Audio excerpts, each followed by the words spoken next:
Ce matin-là, comme tous les matins, Gabriel s'était levé. Il avait mis ses chaussures noires, redressant la tête pour regarder juste devant lui, par la fenêtre. Le jardin était éclairé de mille feux, par une lumière qui s'écrasèrent sur le sol. Un regard spontané vers le jardin. Il y avait ce labyrinthe au fond du jardin qu'il observait attentivement, en se disant « Je vais aller jouer là-bas aujourd'hui. Aujourd'hui, je vais courir dans les couloirs du labyrinthe. Les couloirs naturels, créés par les buissons. » Il était déjà en train de rire, avec un demi-sourire en coin, en se disant « Je vais essayer de ne pas trébucher sur les branches. Je vais essayer de ne pas me perdre dans le jardin.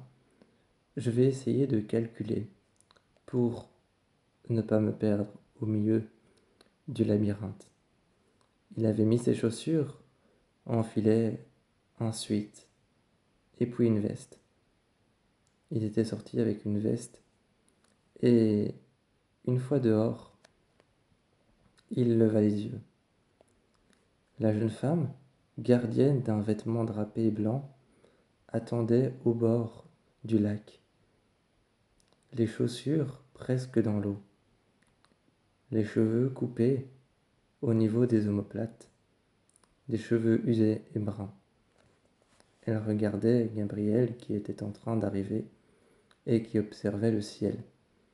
Elle est directement arrivée vers lui et lui a dit « Si tu vas jouer au labyrinthe, n'oublie pas que Noé va devoir soit rester dans la maison, soit aller jouer de l'autre côté, là où il y a le lac, là où il y a la jetée. » Il a regardé la jetée et a regardé la servante. Il n'a pas osé résister, juste lever les yeux vers la servante. Et il est parti dans le labyrinthe. Il a couru. C'est au tour de Noé qui est arrivé. Il se dirigeait vers le labyrinthe, attiré vers son ami pour pouvoir le rejoindre. La servante lui a fait la même remarque. N'oublie pas qu'aujourd'hui, si tu veux aller jouer dans le jardin, tu dois aller jouer du côté extérieur, derrière la maison. Le soir, après qu'ils aient tous les deux joué, ils se rejoignaient en face de la porte. Noé ou Gabriel, l'un des deux, attendait assis sur la porte.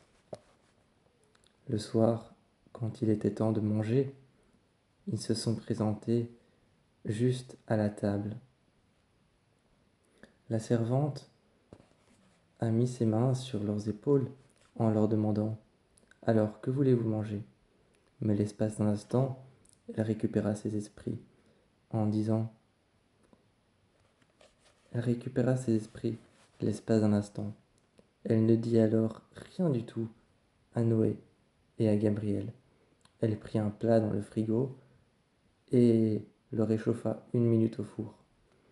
Elle attendait et regardait Gabriel et Noé, qui s'étaient retournés. Et elle leur demandait comment ça s'était passé dans le labyrinthe, en observant Gabriel. Gabriel regardait Noé et a regardé la servante, en disant « Bien, ça s'est bien passé.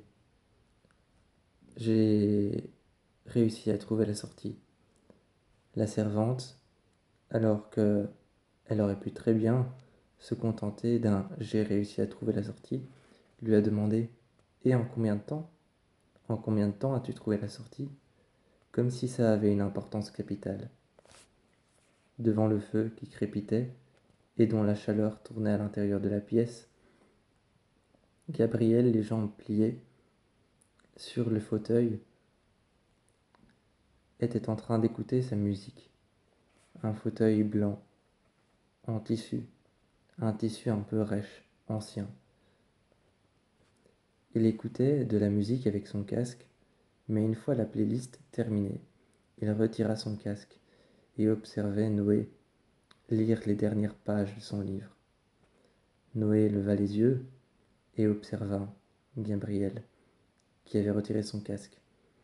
Ils échangèrent tous les deux le livre et le casque. Le MP3, le casque, le livre et l'histoire du livre. Gabriel se mit à lire, continua le chapitre suivant. Il continua le chapitre suivant et alors qu'il n'avait pas lu les premières pages, il était quand même dans l'histoire, parce qu'il savait que le soir venu, une fois rentré à l'intérieur de sa chambre, couché sur son lit, il savait que couché sur son lit, même si Noé devait rester en haut, il allait descendre pour lui raconter. Écoute, je vais te raconter les débuts. Et il prit le livre en main, en regardant Gabriel. Je vais te raconter ce qui s'est passé au début. Alors on suit une héroïne. Je suppose que tu as lu son nom. Gabriel s'est assis et l'a regardé.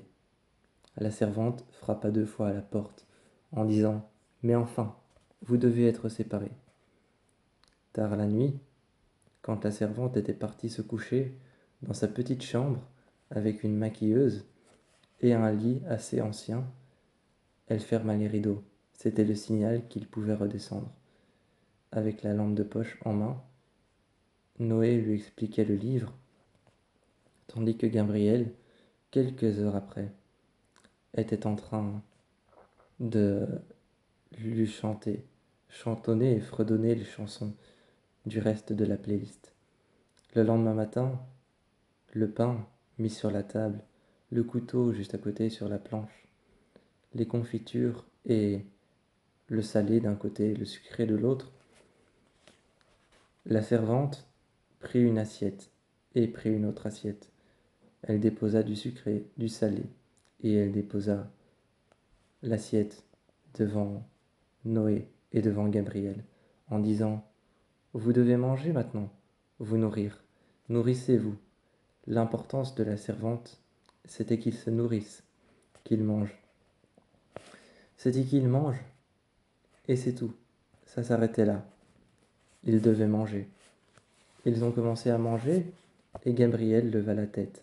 « Mais je suis allergique, je ne peux pas manger ça. » Noé tendit son assiette, par geste de politesse et surtout d'empathie, en lui disant « Tu n'as qu'à mettre ce à quoi tu es allergique dans mon assiette, je le mangerai moi », essayant de partager sa souffrance, sa peine, le fait qu'il ne pouvait pas tout manger, même quand Gabriel essayait d'esquiver.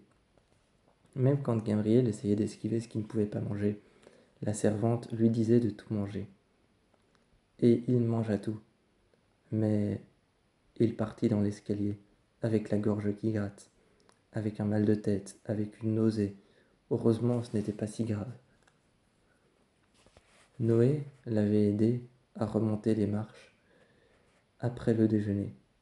Ils restèrent dans leur chambre et il fallait attendre 1 heure précisément avant de rejoindre le jardin et de pouvoir de nouveau aller jouer. Cette maison était une maison, comme toutes les autres, banale, en plein milieu d'une banlieue, mais les règles à l'intérieur qui les empêchaient de jouer au même endroit dans le jardin, dans le même jardin, et de manger même ce qu'ils ne pouvaient pas supporter, auxquels ils étaient intolérants ou allergiques, ou de s'échanger la même occupation et de ne jamais pouvoir avoir une occupation qui différait, était exactement ce qui faisait de cette maison un foyer, mais aussi une prison. Aucun d'eux ne pouvait jouer à un jeu, et l'autre à un autre. Ils devaient tous les deux jouer à 2 occupations, l'un une occupation, et l'autre une autre occupation, et ils devaient se l'échanger s'ils avaient besoin de variété. Cette maison était avant tout une maison, mais une prison ornée de règles qui variaient selon leur manière de réagir, leurs besoins, leurs envies et leurs sentiments. C'était une prison camouflée derrière l'apparence d'une maison.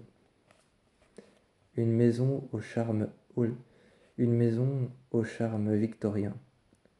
Derrière se camouflait une prison totale. Mais ils devaient vivre ici, car pouvaient-ils vraiment se libérer de quelque chose qui prenait soin d'eux, ou pas?